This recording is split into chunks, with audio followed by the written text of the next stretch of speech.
Hey everyone, this is Fabio and welcome back to a new video and welcome to a new type of video, something that I've always wanted to do on my channel but lack the equipment in a way and for the most part it's just laziness on my part. But as I said, it's something I always wanted to do, and that it's a tier list. I know, we all know that, of course, this sort of things are very, very common on YouTube, even Facebook and other medias, for at least more than a year. But I mean, they're fun. I like the concept, and as I said, I always wanted to do on my channel, and now um, decided to finally give it a shot with what I think is the most appropriate way to start to make tier lists on my channel, since I want to do more of these whenever I have the chance, and we'll see what happens. Definitely give me some feedback later.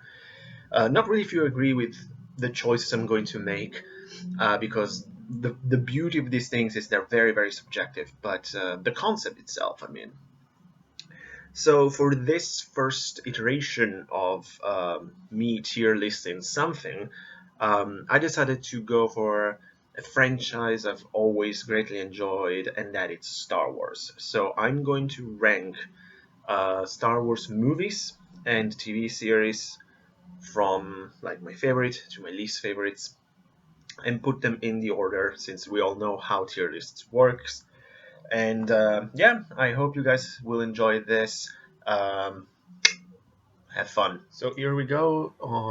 We're on tiermaker.com and we're gonna start ranking Star Wars movies and TV series. As you can see, I already put them into a sort of chronological order, and the ranking is gonna be from A to F. We already know how these things work. So let's just start it so I can spend a few words to explain my choices.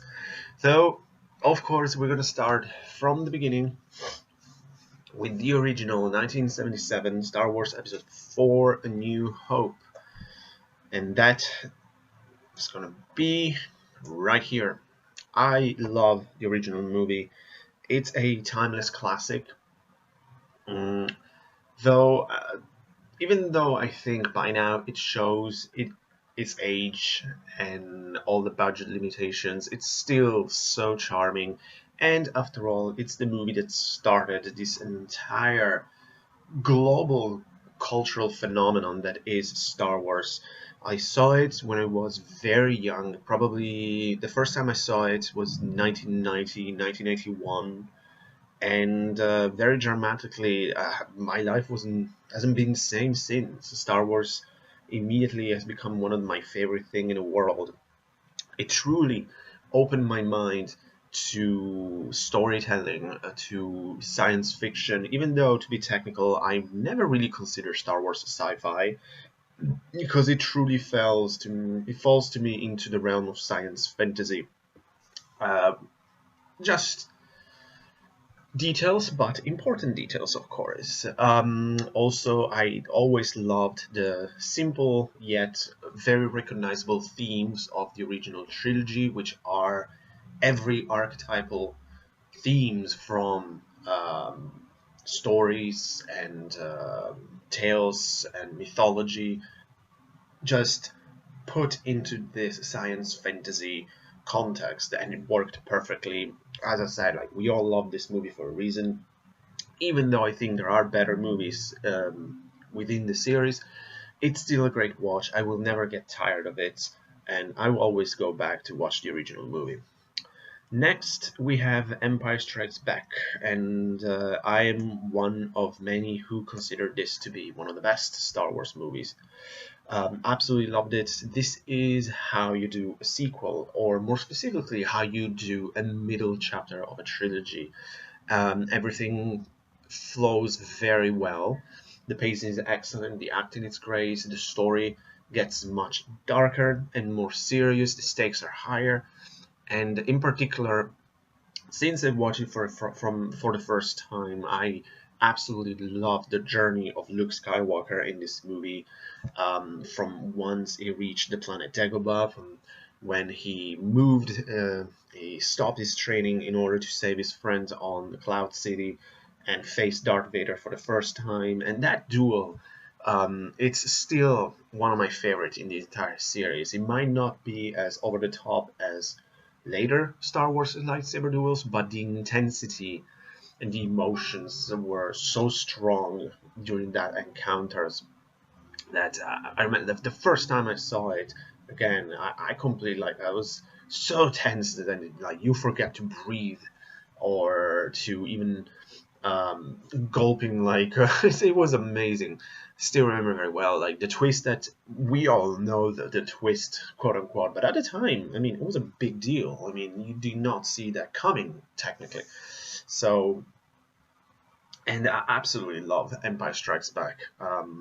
As I maybe a little bit of a spoiler to say that, but it's one of my favorite movies within the entire series. And then we have Return of the Jedi, the third and final chapter of the original trilogy. And again, it goes straight here. I liked it more than Episode 4. It could have break into A just for the fact, however, that I really never liked the Ewoks. I hate those little bastard teddy bears. The fact that the Empire got defeated by them, it's still insufferable to me. I cannot stand those things. But other than that, which is an important detail, but the rest of the movie, I absolutely love it, and especially it's the perfect conclusion. I mean, it has been up until now, but we'll talk about that later. It's the ultimate story of redemption. The way that Darth Vader at the end kills the Emperor and completed the prophecy, it was just... It's such a good feeling, a heartwarming ending. The moment you see Luke on Endor, watching while everyone is celebrating the defeat of the Empire and the galaxy reobtaining its liberty, its freedom, and he sees Obi-Wan, Yoda, and then Anakin, his father. It's so great. It's the perfect ending. And the fact is, I was so mad when in the special edition, and even now I think, they replaced old Anakin with Aiden Christensen. Simply because I don't see, it doesn't feel right to me, because Darth Vader was old when he returned to the light, not when he was young. So I never understood why they did that, but never mind. It doesn't ruin the ending, because, as I said, I prefer it over Episode 4, because in general I believe that conclusions are so much more important than beginnings. You can have a great beginning. You can even have, I would say, a mediocre beginning and then a great story. But if you have a bad or mediocre conclusion, that can easily destroy your story. Conclusions are crucial importance in a story, because we invest so much of our time, energy, and emotions, and to see that conclusion, to see that story end. And I think Return of the Jedi, it's still one of the best examples of how to properly end an epic trilogy. So that's why I love it so much. And if it wasn't for the Ewoks, it would have probably break into A territory, but alas, it didn't. And then we had the prequel trilogy. After a long time, this is the first Star Wars movie I saw in cinemas.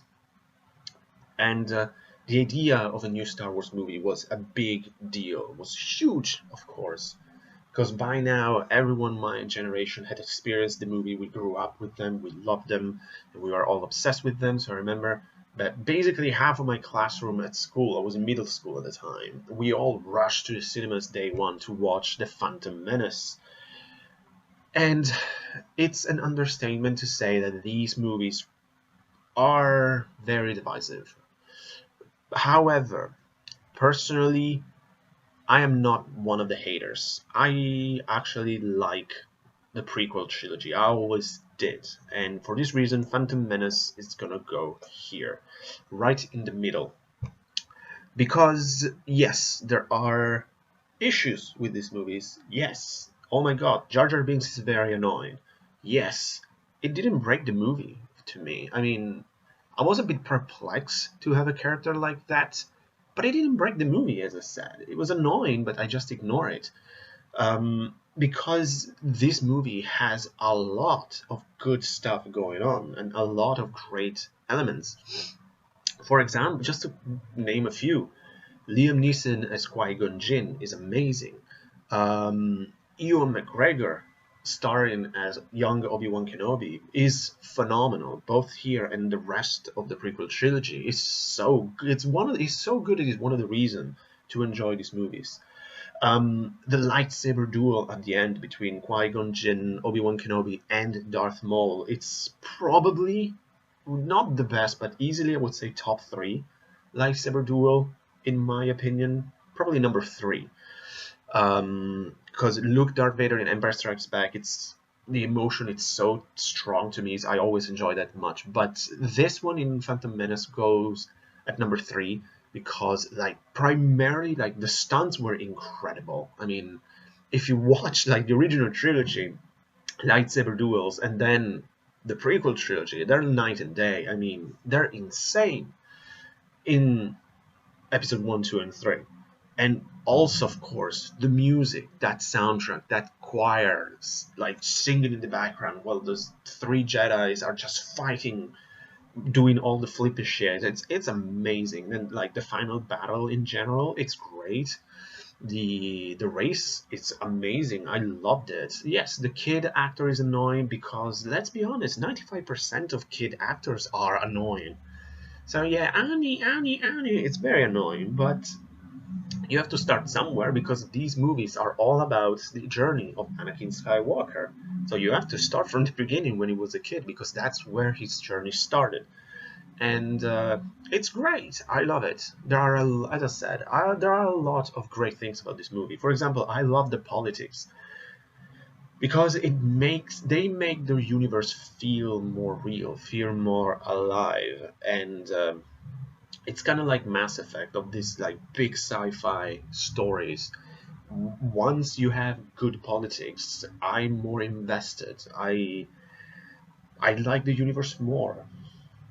The only thing that really hurt this movie to me, because I could have easily put it into B. However, there is one thing that it really perplexed me and made me scratch my head as like, why are you doing this? And then of course, is the whole midichlorian thing.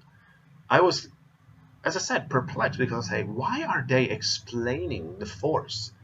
If there is one instance in when you have to say, do not explain the magic, it's Star Wars. You don't need to explain the Force and reduce it to just chemistry and microorganisms, because that really breaks the magic. The Force is just something you believe in. You don't have to explain it. So that was really the main negative of the movie to me, but it's a big issue because it truly damages the lore and the magic that is the Force. So, but in general, I quite enjoyed this movie.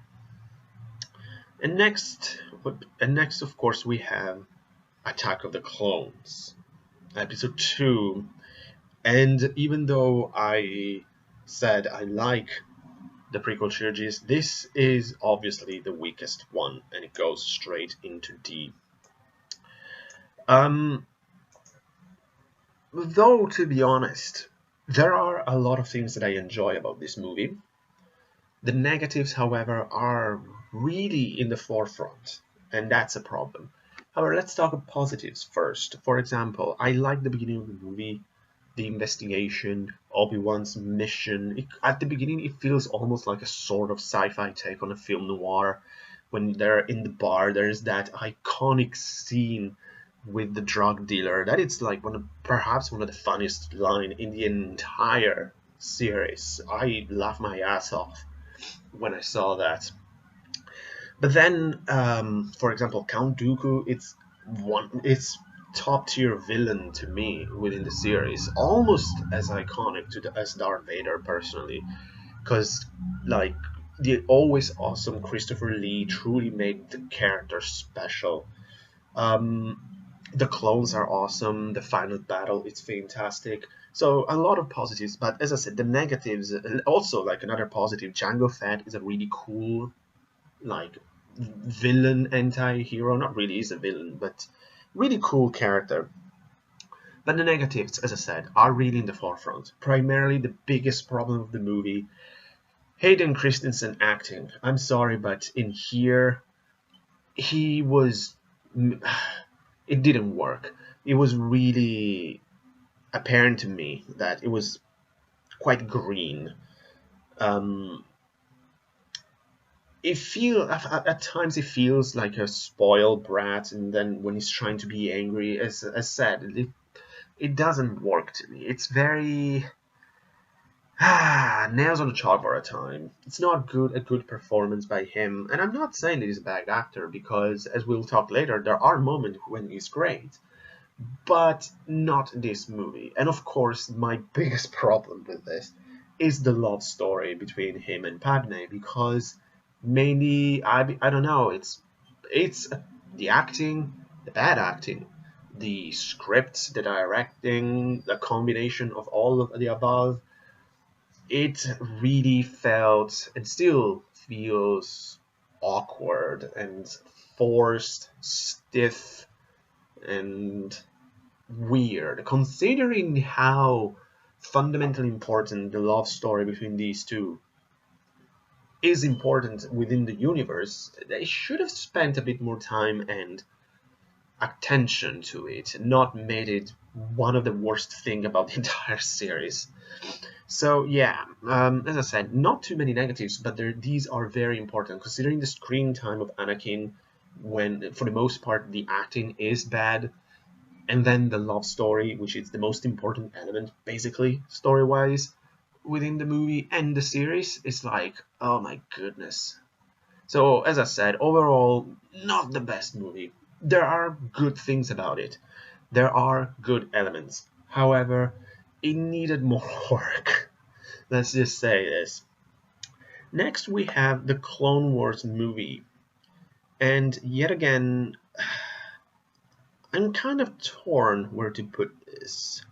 So let's say, I think I wanted to put it here, right in the middle between C and D. So I'm feeling generous, and I'm going to put it into C.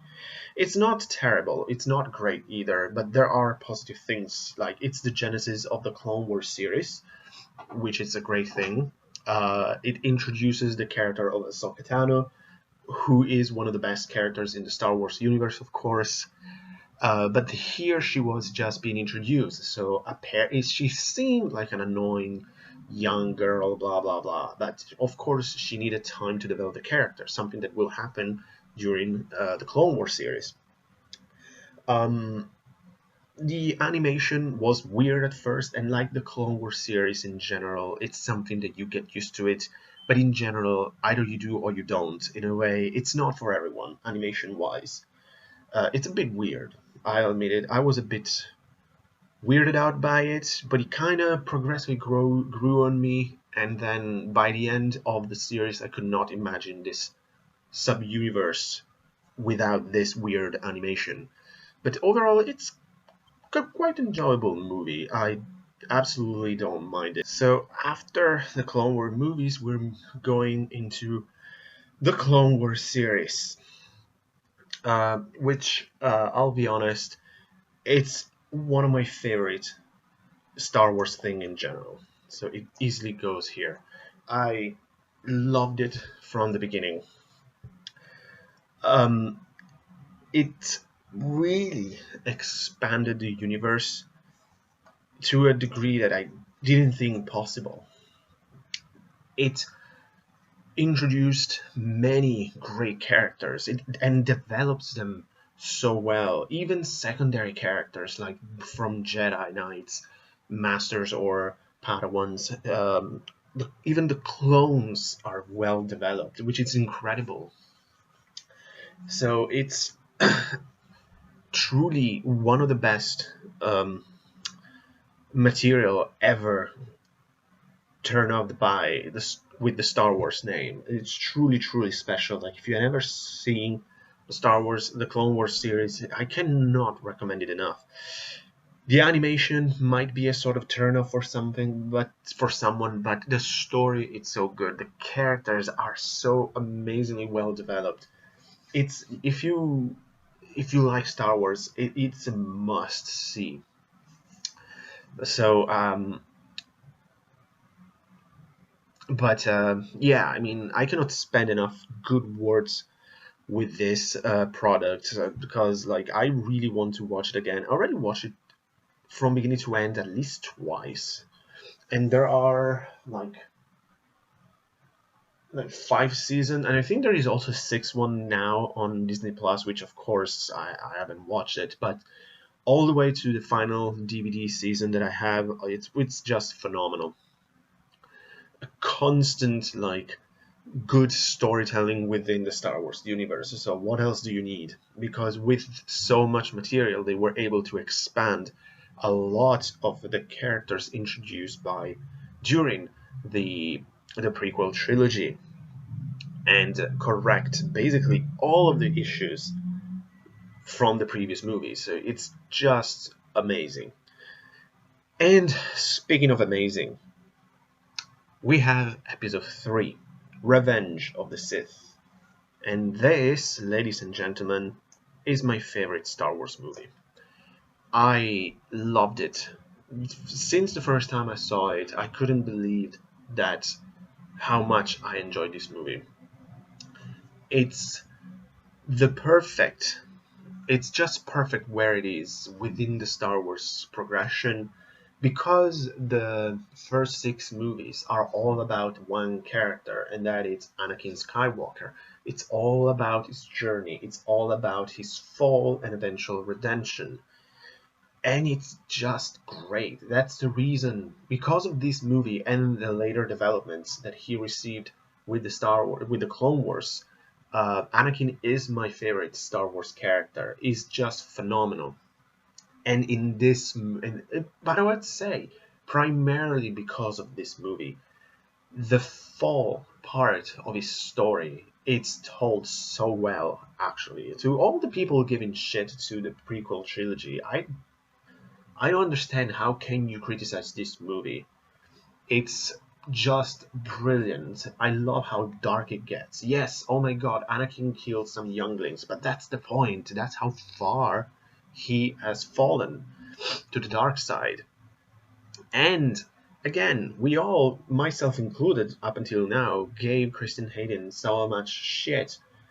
But in here, I think his acting actually worked very well, especially when he is like torn apart between light and darkness, when he's angered, when he's like in doubt. You can really see the emotions.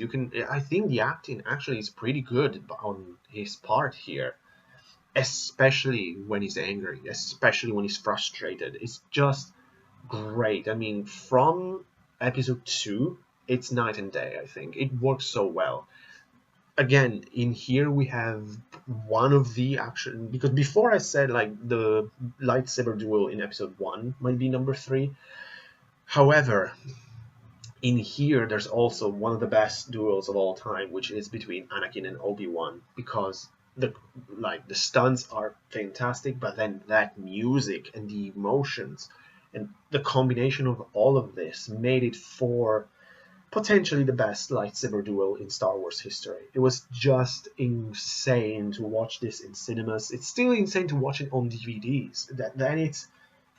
This is the most powerful, I would say, Star Wars movie. When you see Obi-Wan and Anakin, these two men who have like grew up together, fought together, and as Obi-Wan said, they were basically brothers. And Anakin screaming in anger, like that he hates him. It's so powerful, I think, and that's many reasons. Like, of course, there's also a greater exploration of the lore with the famous theater scene when Palpatine talks about a past Dark Lord of the Sith.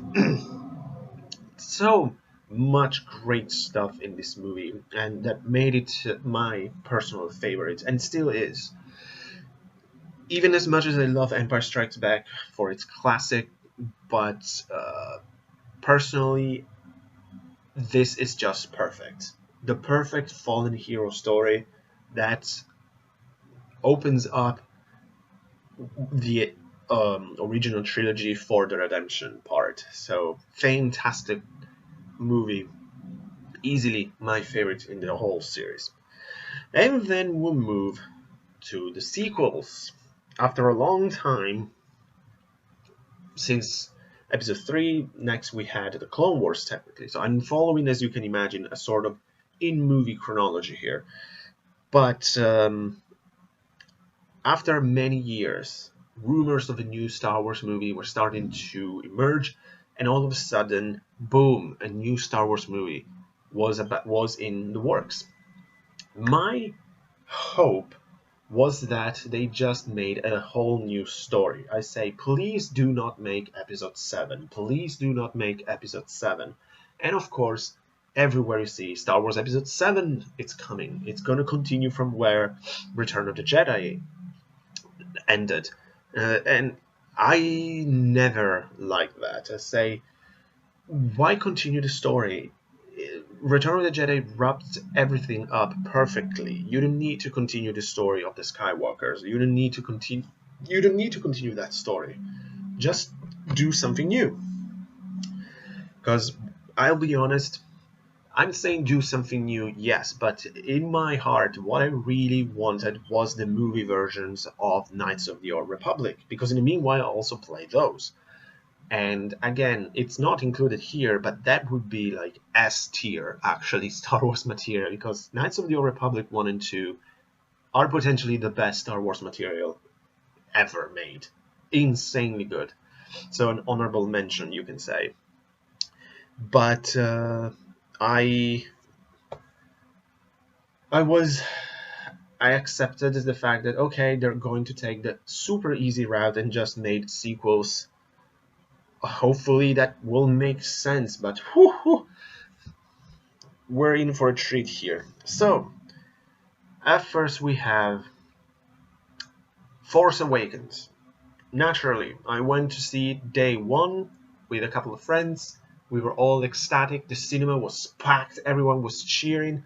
Like, there was a dead silence before the iconic "A Long Time Ago in a Galaxy Far, Far Away." And then once the music hit, everyone lost their minds, lost their shit, and start cheering like crazy. Me, myself included. We were that eager for more Star Wars. And then the movie happened. And yes, Force Awakens happened. And I am kind of torn apart here. Force Awakens. I kind of wanted to put it here, again, in the middle between D and E. Contrary to Clone Wars, I'm going to be a bastard. I'm not a big fan of this movie. Because once I saw it the first time, I was very excited. But you have to understand, I was just like consuming my own adrenaline so much, because you like being into a theater surrounded by, I don't know, 100 Star Wars fans all cheering. It's a great experience.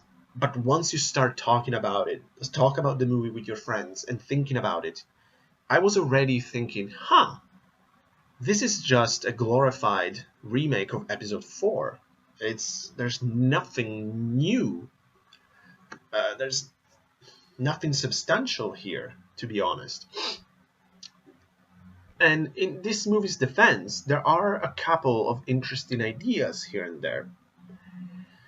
But by the end, I was kind of perplexed by this. So the more I see this movie, the less I like it.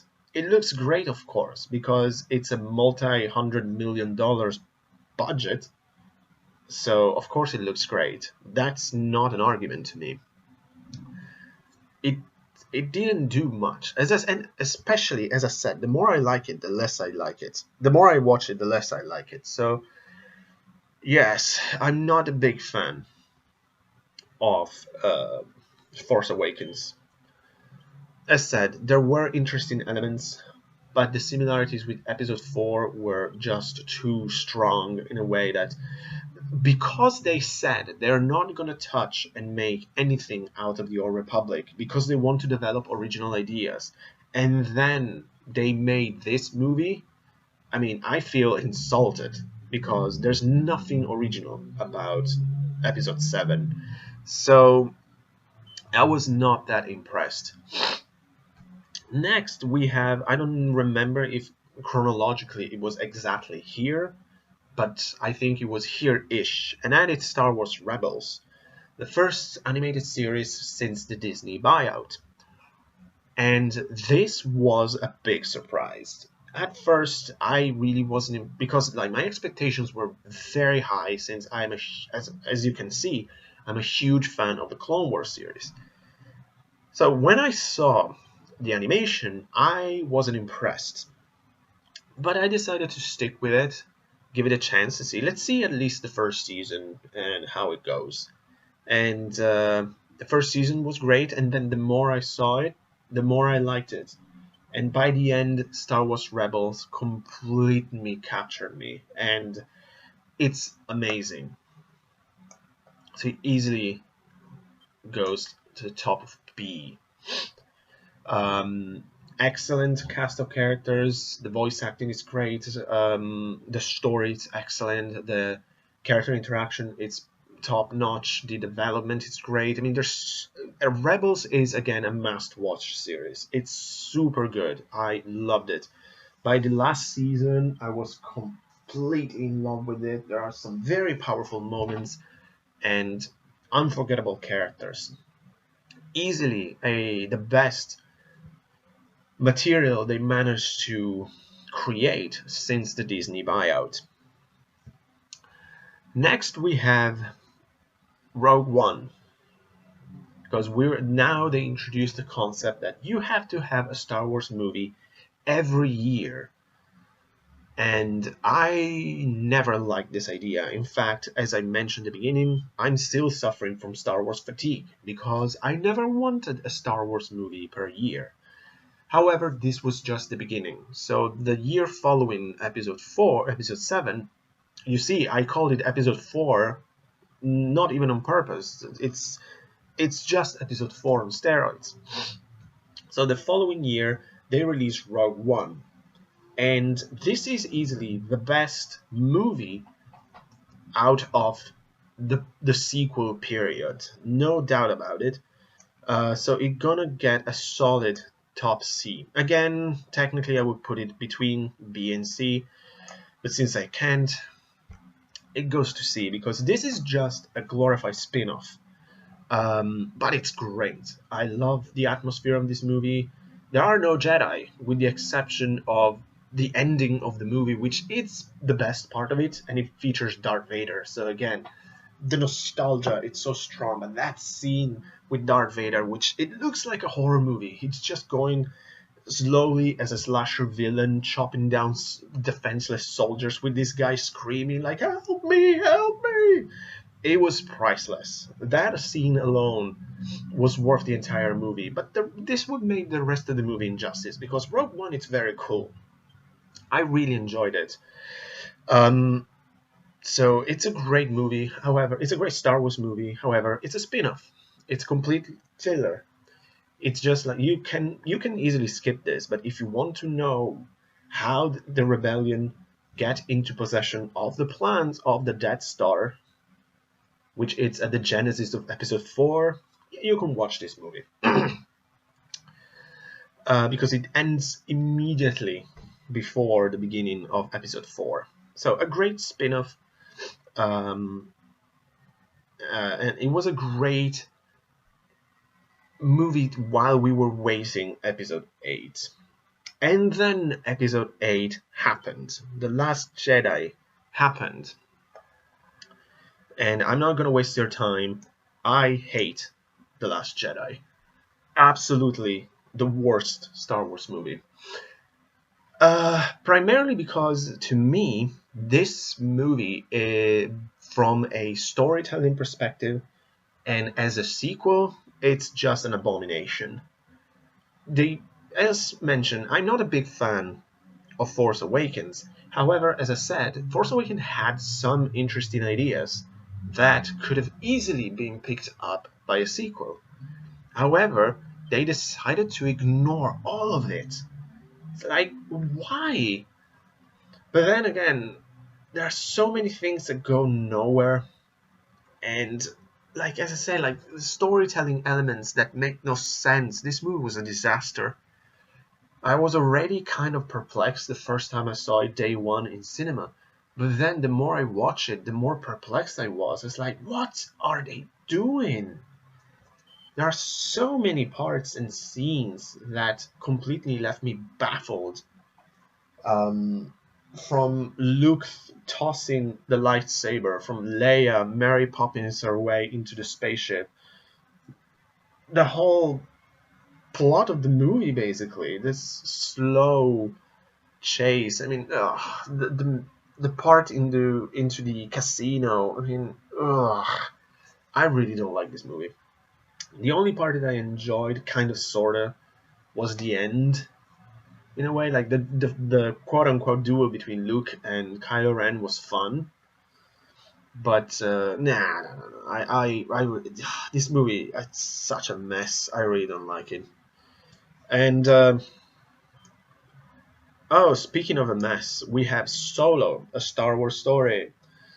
Again, where do we even start with this? I mean, I never wanted this movie. I never cared about the Han Solo story.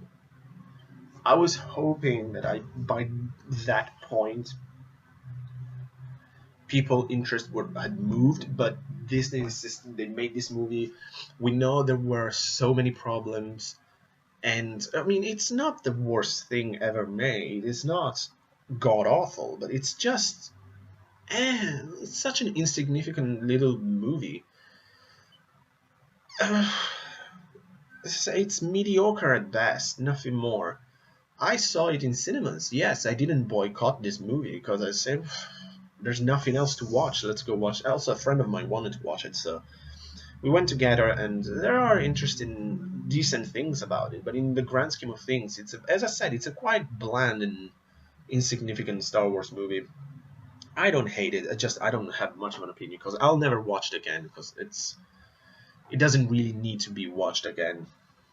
And finally, I haven't watched the following two series, but finally, speaking of a mess, we have Rise of the Skywalker, the epic conclusion of this entire saga, the end of Star Wars. It cannot go higher than this to me. This movie, again, it's a mess. And there is one thing I totally despise about this movie. Because after Last Jedi, I was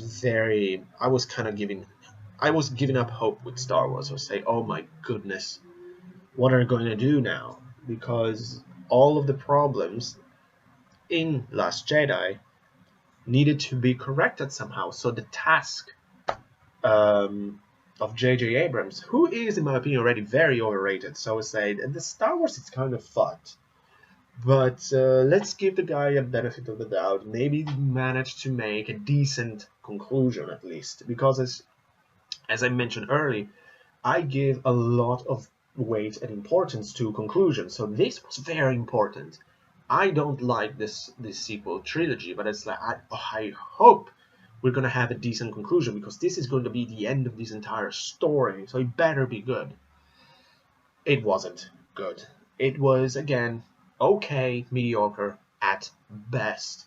But I remember all my hopes, all my expectations went right down the toilet the moment I watched the trailer. Once I heard the Emperor's laugh at the end of the trailer, I thought, oh man, we're fucked. We're fucked because they're going to go for the easy nostalgia route. They want to get the nostalgia pop. Oh, there's an old beloved character returning, but they did not realize that that was a huge mistake. The Emperor had no role. in these movies, and especially by having the Emperor, not only it severely damaged the entirety of the sequel trilogy, and in particular the character of Rey and Kylo Ren and Snoke, because of course, who the fuck was that guy? We'll never know. Why was he important? We'll never know. Thanks, Last Jedi. But it made the original 6 movies pointless. That's why the main problem that I have. The previous 6 movies, as I said, were all about the journey of Anakin Skywalker. He was the chosen one, the one who would bring balance to the Force. But then he was corrupted by the dark side of the Force and became a Sith. But then there was the whole story of redemption. He destroyed the Emperor. He fulfilled the prophecy. Oh no, nothing mattered because the Emperor is alive. What the fuck? So yeah. But not only that, it ruined the entirety of the series. But I think it severely compromised Rey's character and the rest of the cast, because I don't mind the characters from the sequel trilogy. There was a lot of potential there. I like Rey in general.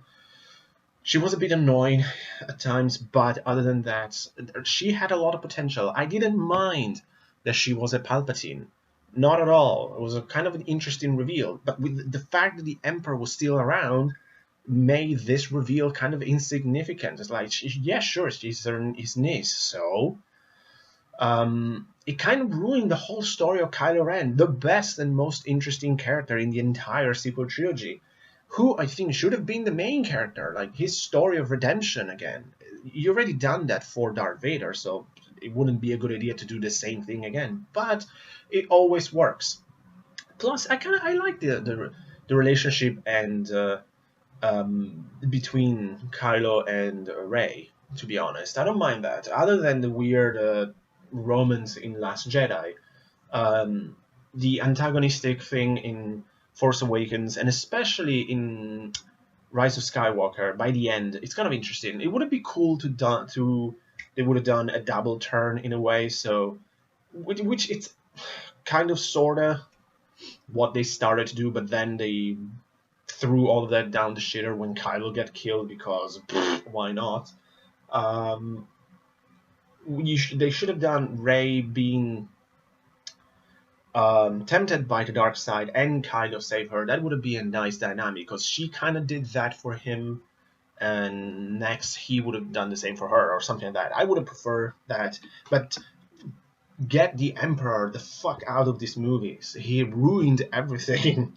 So yeah, a mess of a movie. It had an impossible task to begin with, because Last Jedi was just a shit show and ruined everything that potentially interesting started by Force Awakens. And it was kind of the final nail in the coffin. That's when I said, okay, I need a big break from Star Wars now after this hot mess. Eventually, I'm going to watch The Mandalorian, and hopefully is as good as everyone says. Even though it's funny how a friend described the show, like, it has nothing to do with Star Wars, it's just like a Western with a Mandalorian. So okay, that sounds interesting. So we'll see, but this is my ranking of Star Wars movies and TV shows. Definitely let me know what you think, Star Wars fans. I'm pretty sure most of you will have something to say, but that's the beauty of this tier list. So definitely do a response, a tier list on your own. Let me know what you think about me doing other tier lists. What would be interesting to see me doing a tier list of? Because I have some ideas, but just suggest something. I would be more than happy to do it. So yeah, that's it. I'll see you next time, guys. And like always, take care. You want to buy some death sticks? You don't want to sell me death sticks. I don't want to sell you death sticks. You want to go home and rethink your life. I want to go home and rethink my life.